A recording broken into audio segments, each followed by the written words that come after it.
قوم جن کا نام اللہ نے قرآن میں لیا، ایک دیوار جسے ایک ایسے حکمران نے بنایا جسے اللہ نے قدرت دی، اور ایک وقت جب اللہ خود اس دیوار کو گرنے کی اجازت دے گا۔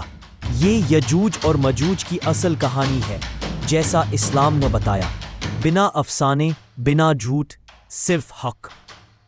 بہت قرون پہلے جب زمین پر امباراتوں کی سرحدیں ابھی نئی تھی اور انسانیت مسلسل امتحانوں سے گزر رہی تھی، اللہ نے ایک بندے کو قدرت دی، ایک ایسے حکمران کو جو انصاف، حکمت اور ہمت کا مجموعہ تھا۔ اس کا نام تھا ذوالقرنین۔ قرآن کے مطابق اللہ نے اسے ہر راستے کی رہنمائی بخشی، اس لیے وہ پراب تک گیا، مغرب تک گیا، اور پھر لمبا سفر کر کے ان پہاڑوں کے درمیان پہنچا جہاں ایک قوم خوف اور بے چینی میں زندہ تھی۔ یہ لوگ یاجوج ماجوج کے لگاتار فساد سے تنگ آ چکے تھے۔ ان کے چہروں پر تھکن تھی، آوازوں میں لرزش، اور ان کی زندگی ایک لمحے کی سکون سے بھی محروم ہو چکی تھی۔ وہ ذوالقرنین کے پاس آئے اور عرض کی، یاجوج ماجوج زمین میں فساد کرتے ہیں، کیا آپ ہمارے اور ان کے درمیان ایک دیوار بنا دیں گے؟ ذوالقرنین نے ان کی بات سنی اور سکون سے جواب دیا، میرے رب نے مجھے جو قدرت دی ہے وہ کافی ہے، لیکن تم بھی میری مدد کرو۔ اور پھر اس وادی میں ایک نیا دور شروع ہوا۔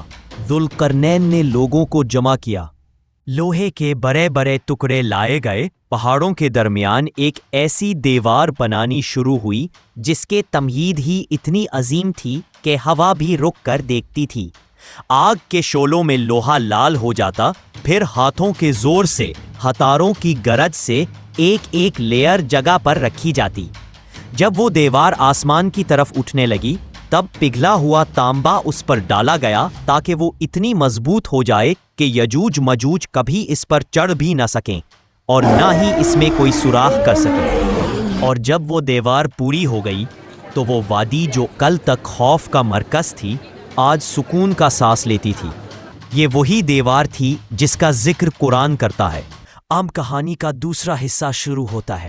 مسجد اقصیٰ کے چند قدم دور ایک پرانی وادی میں اتہاس کی ایک اور گہری لکیر چھپی ہوئی ہے، ایک ایسی لکیر جس کو لوگوں نے صدیوں تک چپ چپ کر سنا، لکھا اور پھر ہواؤں کے حوالے کر دیا۔ کہتے ہیں جب حضرت سلیمان علیہ السلام نے اپنی حکومت کی بنیادیں مضبوط کی تو صرف انسان ہی نہیں، جنت اور ہوا کا رقص بھی ان کے حکم کا محتاج تھا۔ ان کے آس پاس ایک ایسی دنیا چلتی تھی جہاں روشنی اور سایہ ساتھ ساتھ رہتے تھے، اور اسی بے مثال حکومت کے پیچھے ایک پرانی فتنائی قوت کے قصے بھی وقت کی زمین پر زخموں کی طرح ابھرنے لگے۔ حضرت سلیمان کے زمانے میں یجوج اور مجوج کا ذکر کبھی کھلے عام نہیں ہوتا تھا، مگر ان کے ہونے کا احساس دور پہاڑوں سے آنے والی ہوا کی خاموش سانسوں میں محسوس کیا جاتا تھا۔ لوگ کہتے تھے یہ وہ قوم ہے جسے صرف ایک دیوار سنبھالے ہوئے ہے، اور جس دن وہ دیوار گر گئی دنیا کا نظام ہل جائے گا۔ قرآن لوگوں کی روایات بتاتی ہیں کہ یجوج مجوج کا چہرہ ایک جنگلی قوت کا نشان تھا، نہ انسان نہ پوری طرح جانور، بلکہ دونوں کا بے چین ملاپ۔ ان کی آنکھوں میں وہ بھوک جلتی تھی جو صرف زمین کے نیچے سلگتے غصے سے پیدا ہوتی ہے۔ ان کی قد و تمات پہاڑی جانوروں جیسی، جسم پر جنگ کی دھول اور چہرے پر ایسے دانت جیسے زمین کی سطح کو چیر کر نکل آئے ہوں۔ جب مسجد اقصیٰ بن رہی تھی تو زمین سے اٹھانے والے پتھر کے ساتھ یہ پرانی کہانیاں بھی لوگوں کے ذہن میں اٹھانے لگ گئی۔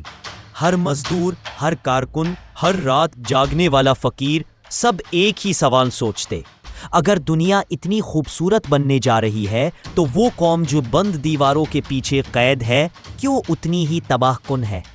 اقصیٰ کی دیواروں پر اس وقت بھی روشنی گر رہی تھی، مگر دور کہیں پہاڑوں میں ایک ایسی اندھیری حقیقت سانس لے رہی تھی جو وقت کے انتظار میں تھی۔